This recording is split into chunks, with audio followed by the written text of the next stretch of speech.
Welcome to the I Can See Clearly Now podcast. This podcast is designed to fulfill the mission of the Center for Leading Research in Education to mobilize leading education knowledge completed by their members and students involved in the Research Center to the wider public and those who can benefit from the knowledge.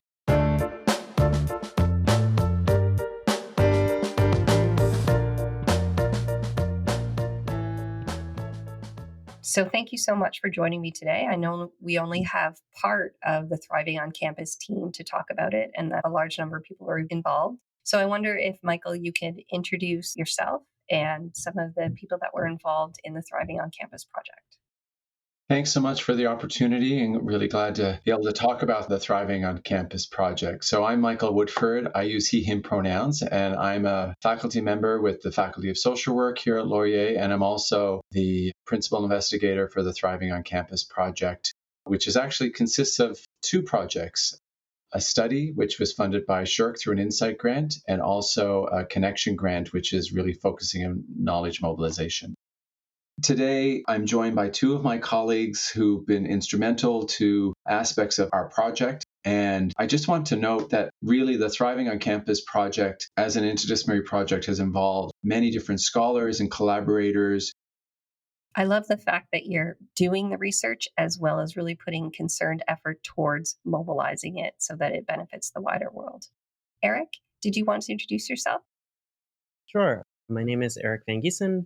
I use he or they pronouns. I'm a PhD student at York University in sociology, and I've been working with the Thriving on Campus project for several years on the qualitative interviews portion and helping to coordinate the Connections grant over the last year or so.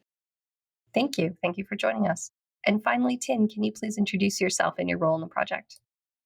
So my name is Tin, and I use he or they pronouns. I'm a postdoctoral fellow in the School of Public Health at the University of Toronto. And my role with the Thriving project has been as a research assistant and a collaborator on the Connection grant. So thank you for talking about this today. I wanted to start with the principal investigator, Michael Woodford, to tell the listeners what is Thriving on Campus. Thriving on Campus is a multi-year 2S LGBTQ campus climate study and change project. It started with a mixed method study that included a scan of campus policies and resources for queer and trans students. Then it moved into a survey that engaged nearly 4,000 2S LGBTQ students in the province. And then finally ended with a qualitative phase, which was a series of qualitative interviews with a subsample from the survey. You'll notice that I also refer to it as a change project. And really, that change project has been our efforts to share and mobilize findings, both as part of the original study, but also as part of a recent Connection grant, which has really featured and been centered around a virtual conference series that we've run this past academic year, which continues today. And I'm obviously going to be talking more about that as we move forward. The emphasis of Thriving has been really on trying to understand the experiences, the strength, the well-being, and the academic development of diverse queer and trans university students throughout Ontario. And in fact, it's the first study of its kind here in Canada, and I would think also one of the largest specific to LGBTQ campus climate studies conducted to date. And I say that specific in terms of there are certainly large studies that engage queer and trans students as part of the population, but this is specifically a study looking at issues affecting queer and trans students on campuses. And so it is certainly a rich opportunity and so much for us to learn. Our commitment has really been to make campuses more inclusive and responsive to the needs of diverse queer and trans students, and thus knowledge mobilization has been really central to what we've been doing. And given with that background, it's not a surprise to hear that from the outset, we engaged an advisory committee that consisted of 2S LGBTQ organizations, also student organizations, and individuals from student affairs and equity fields, and they really helped us shape the study and also our mobilization efforts. Can you tell me more about the data that went into the study? Happy to do so. So we had three sources of data.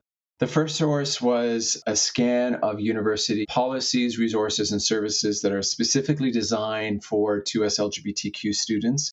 So that also included things such as facilities, the availability of inclusive or gender neutral washrooms and housing, for example. That gave us what we call the structural climate. And we got that information through a scan of websites, but also by surveying leaders in campuses in terms of student affairs. Next, we did a very extensive provincial survey with 2S LGBTQ identified students, and that really got us an understanding of their experiences of the climate, but also their perceptions of the climate. So we're talking about experiential and psychological climate in that regard. But also, it was really important for us to ask, how is that impacting their well-being and their academics? So we also explored academic outcomes and well-being indicators.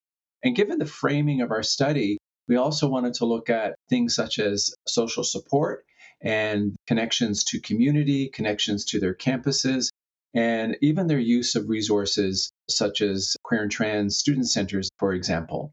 Then finally, we did a series of interviews which were done with a subsample of the survey participants, 50 of them, in fact. And those were done as follow-up interviews to understand some of the quantitative survey data, but more importantly, to also look at students' lived experiences of their campuses, especially around belonging and safety. And we also asked students about their recommendations for change. It's great to ask people from their lived experience exactly what they need to make sure that the study really got at what it needed to help build not only surviving, but thriving. Before we get into more details of this study, I wonder what prompted the study.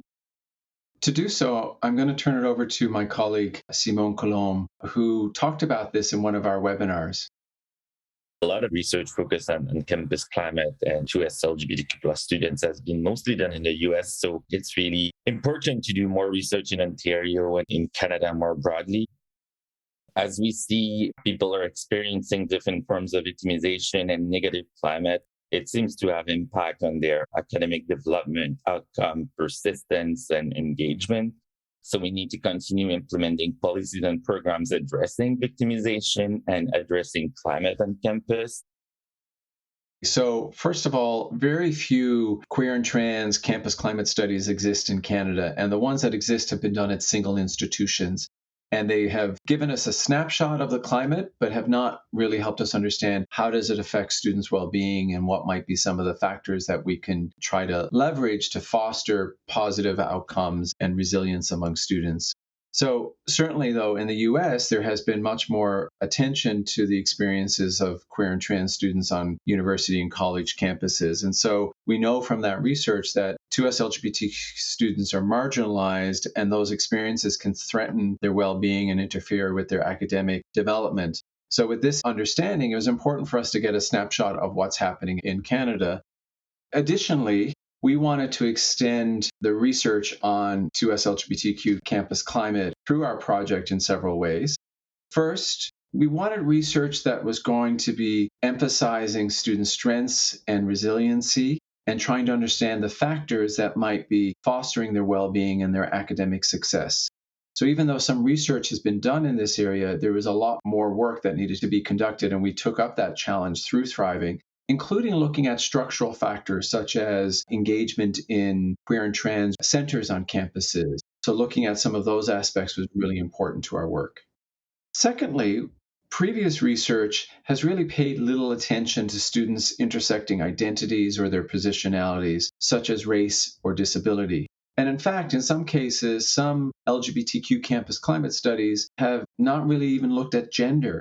So given the importance of race, gender, and disability on students' experiences and their outcome, we set out to conduct a study that was going to really center intersectionality, in particular gender, race, and disability in both our survey and our interview components, and certainly in our findings and our mobilization efforts. Previous research has looked at mental health, but has not really taken a holistic approach to students' mental health. So, for example, the previous work has really focused on negative indicators of mental health, such as depression and suicidality. Obviously, these are really important for us to understand and how campus climate relates to them, but we also need to look at mental health and well-being holistically, such as looking at positive aspects such as satisfaction with one's life, connections to community, for example.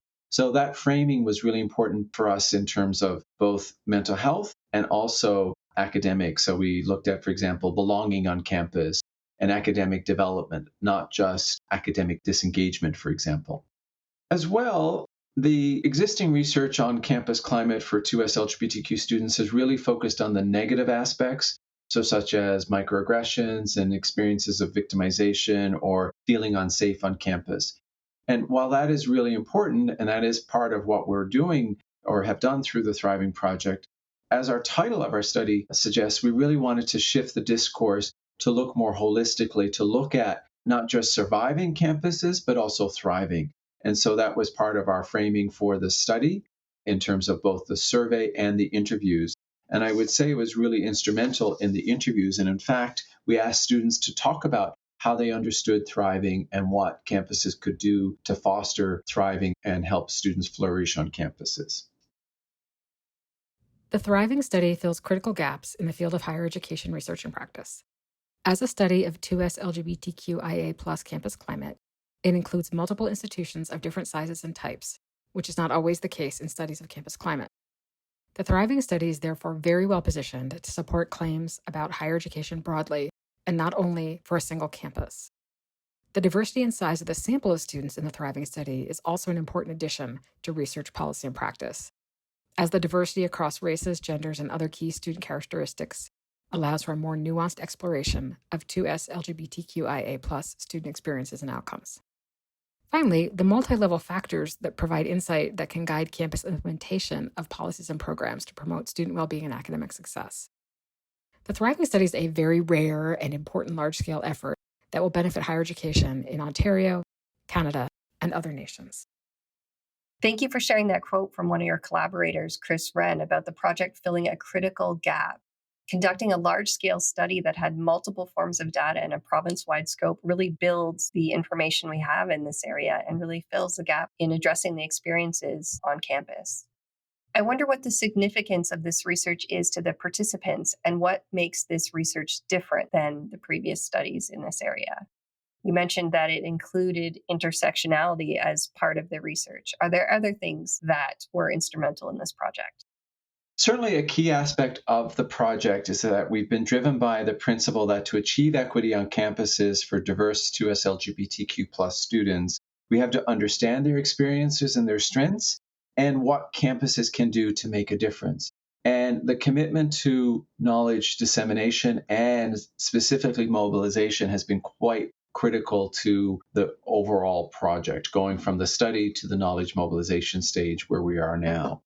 Certainly, as the first province-wide campus climate study to focus specifically on 2S LGBTQ+ university students, and by providing a holistic picture of their experiences throughout the province, we have provided key communities, so that being student groups, service providers, policymakers, researchers, and advocates with evidence so that they can better understand how campus climate can positively or negatively impact students, but also gaining insights about what are some of the factors that might be able to be leveraged to foster positive outcomes and make change. And ultimately, our goal has been to provide findings that can aid service providers, policymakers, and advocates to make changes and to advocate for those changes, to make essentially campuses more inclusive and more responsive to the needs of queer and trans students.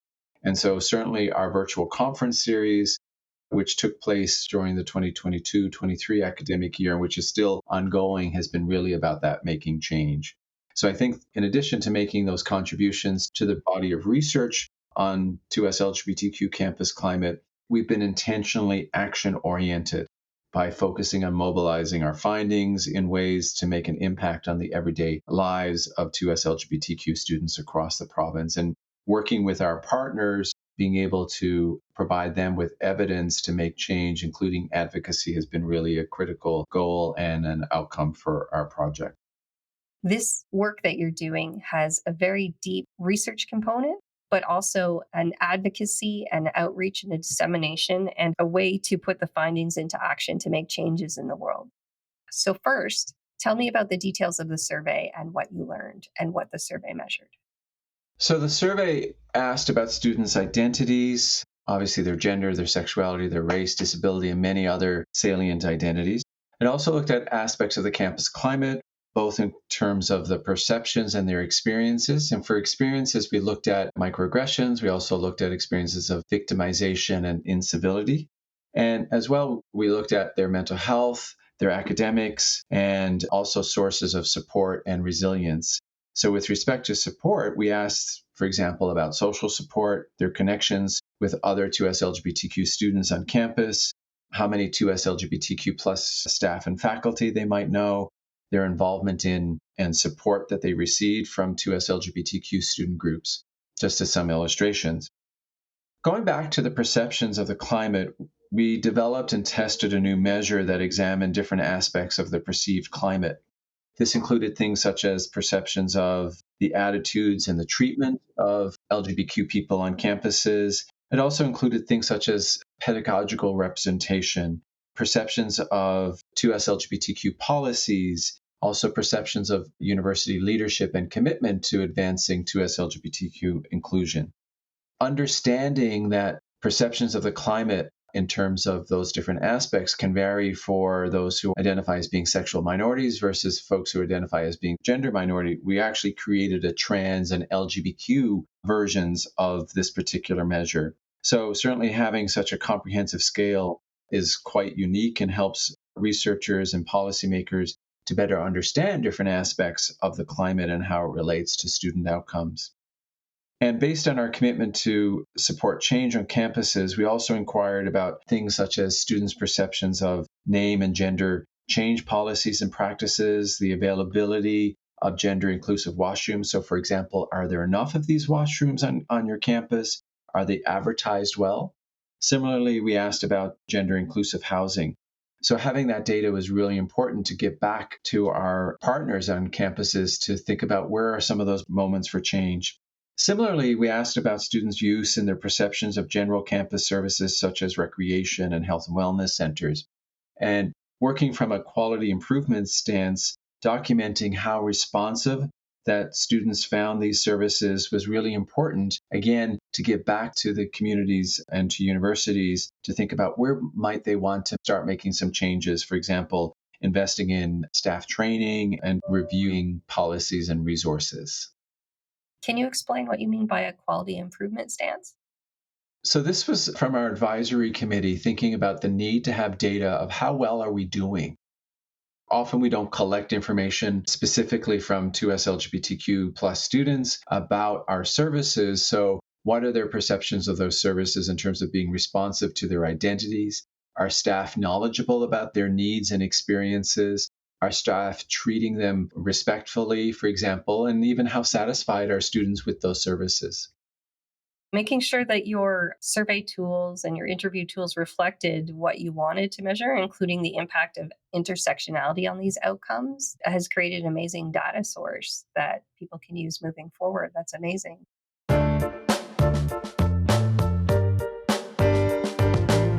Thank you for sharing the innovations in the survey and the breadth of questions and the detail that went into crafting it. I wonder if you could tell me about the sample size. We were able to recruit a large survey sample of 4,000 2S LGBTQ identified students. A strength of that sample is its diversity, in that we had a large representation of trans and gender diverse students, so 29% of our sample. We also had 28% of our students who were identifying as racialized or Black, Indigenous, and students of color. We also have 17% of the sample who identified as being disabled or living with a condition that affects their experiences on campus. And as well, we had 15% of our sample being graduate students. A number of these studies tend to be very undergraduate focused. And then also, our interviews were intentionally diverse in terms of thinking about some of the identities that we were recruiting from those who were interested in being interviewed. And so, as I mentioned, we conducted 50 follow up qualitative interviews. 25 of the participants were trans, 25 were cisgender, in that their gender identity corresponds with their sex assigned at birth. Also, 20 of them identify as being racialized. 34 of the participants living with a disability or a condition impacting their experiences as a student, and 26 of them were graduate students. So, again, that importance of diversity, it was really aligned with our commitment to intersectionality and to be able to look at some of the nuanced experiences based on disability, race, and also gender. Can you put those percentages into a bit of context in terms of what previous studies have looked at or representation and how this study has really moved the bar in that area? So, thinking about our survey sample, this, I would say, is probably one of the most diverse samples to date that's specifically around 2S LGBTQ students. And it's so important for us to think about the diversity of the queer and trans community and for the sample to reflect that. And so, one of many positive aspects is the fact that we had such a large inclusion of students who are part of the trans community that we're able to look at nuances and subgroups within that. So, for example, looking at students who identify as being non binary compared to students who are part of the trans women spectrum and the trans men spectrum, for example. So, being able to, again, look at how those different identities and positionalities may affect their experiences and their outcome is certainly a strength.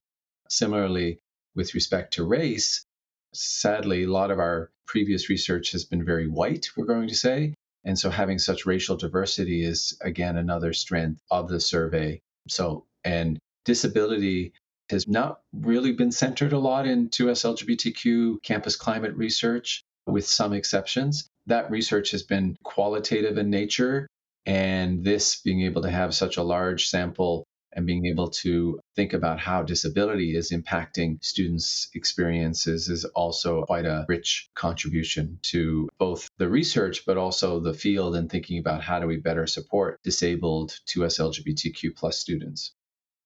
Tin, could you share some of the key findings of the Thriving on Campus study? Given our ability to conduct intersectional analyses, I'll start by sharing findings related to gender. With such a large sample, we can look at the diversity among trans students while exploring the experiences of discrimination on campus. And while 12% of all respondents reported being followed in a threatening manner on campus in the past year, we found that the rate among non-binary students was much higher at 19%. Another example, 17% of all respondents reported experiencing verbal threats on campus in the past year. These rates were considerably higher for trans students, so 28% for trans men spectrum, 25% for trans women spectrum, and 23% for non-binary folks. And this is in comparison to the cisgender students, where cisgender men identified 18% of the time that they experience verbal threats, and 16% of cisgender women experience verbal threats. Knowing that particular groups of students, including subgroups of trans students, are at higher risk for various forms of victimization on campus means that campuses need to design prevention and support programs that are responsive to these students. Students who face greater discrimination on campus, including victimization and microaggressions, report more negative outcomes. So, for instance, trans students who experience two types of victimization were more than 3 times more likely to seriously consider leaving their university, while cisgender LGBTQ students who experience 2 types of victimization were 2.5 times more likely to seriously consider leaving their university. I wanted to speak briefly about the perceptions of the climate. For most aspects of the perceived climate, while students reported perceptions were positive, they were not overly positive and, in fact, were very close to neutral. As well, except for one aspect of the climate, namely perceptions of collective attitudes, students' perceptions of inclusivity were statistically significantly poorer for trans students compared to LGBTQ students. And you might be wondering what this means for students' well-being and academics. The students who perceive the campus climate to be less inclusive for 2S LGBTQ students generally reported poor mental health and academic outcomes. For example, those who had lower perceptions of university policies in terms of 2S LGBTQ equity and inclusion were found to be more likely to seriously consider leaving their university, have poorer mental health, and feel less connected to their university and satisfied with their university. Pedagogy matters too. So students who reported lower perceptions of 2S LGBTQ inclusion in pedagogy in terms of content, materials, and the nature of how content is presented and discussed, they tended to also report things like greater psychological distress, lower positive mental health, lower feelings of connectedness to their university, lower satisfaction with their academic experience, greater disengagement with their studies, and greater academic stress. With respect to policies and services on campus, let me share a few key findings that highlight the important areas of change.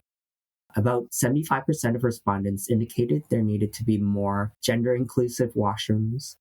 63% said that current gender-inclusive washrooms were not conveniently located, and 64% said that their location was not very well advertised.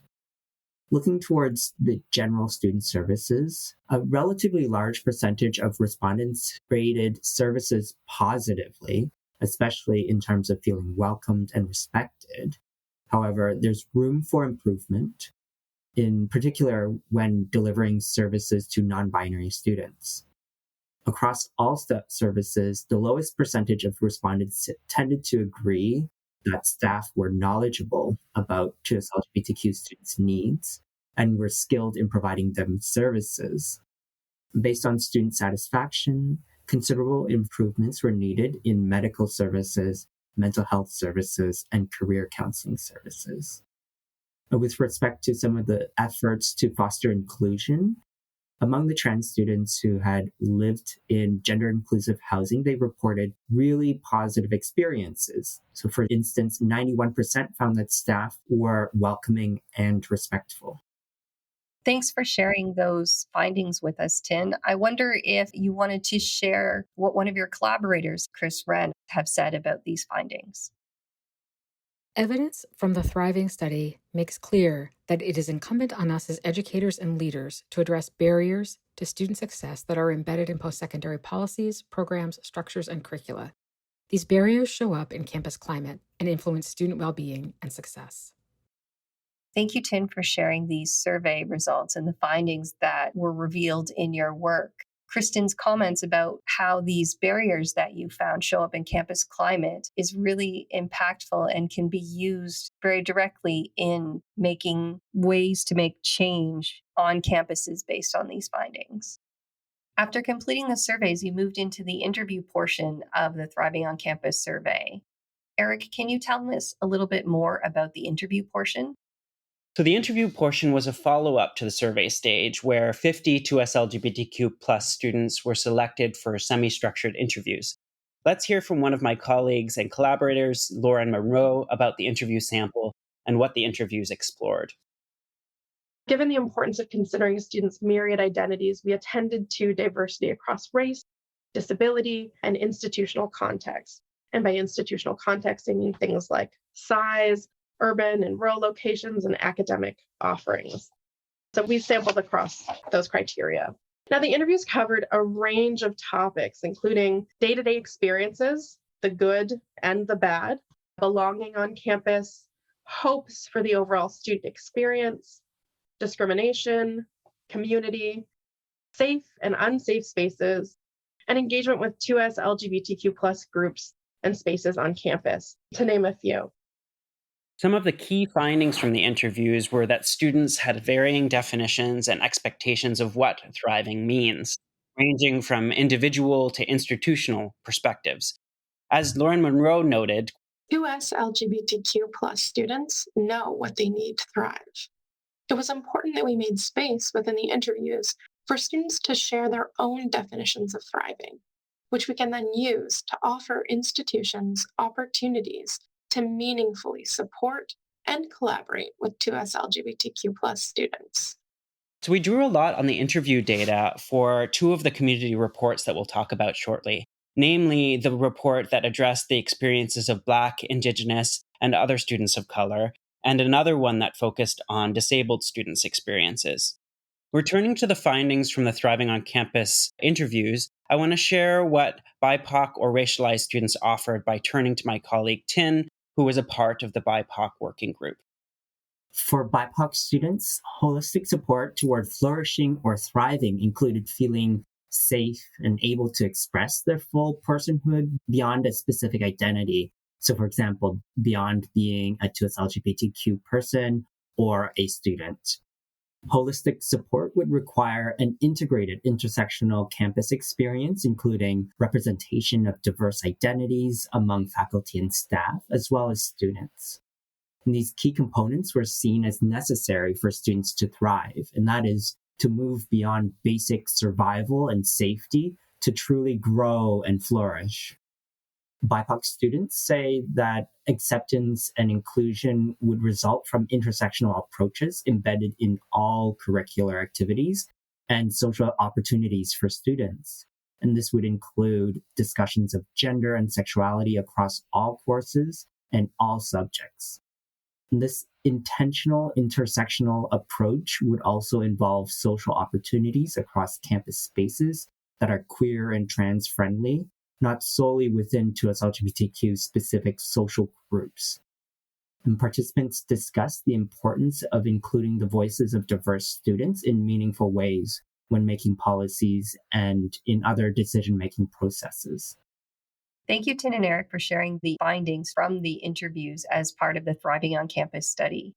In our next segment, we'll be talking about the knowledge mobilization that was embedded in the Thriving on Campus study and how these findings influence that knowledge mobilization going forward. Stay tuned for more episodes featuring Cleary researchers, students, and community partners in conversation about leading education research. Follow Cleary on Twitter or subscribe wherever you get your podcasts. Thanks to all who've been instrumental in the production of this episode. The Cleary podcast was recorded and produced on the traditional territory of the Neutral, Anishinaabe, and Haudenosaunee peoples. For more information, click on the land acknowledgement link on our show notes. This episode of I Can See Clearly Now was made with support from Laurier's Office of Research Services.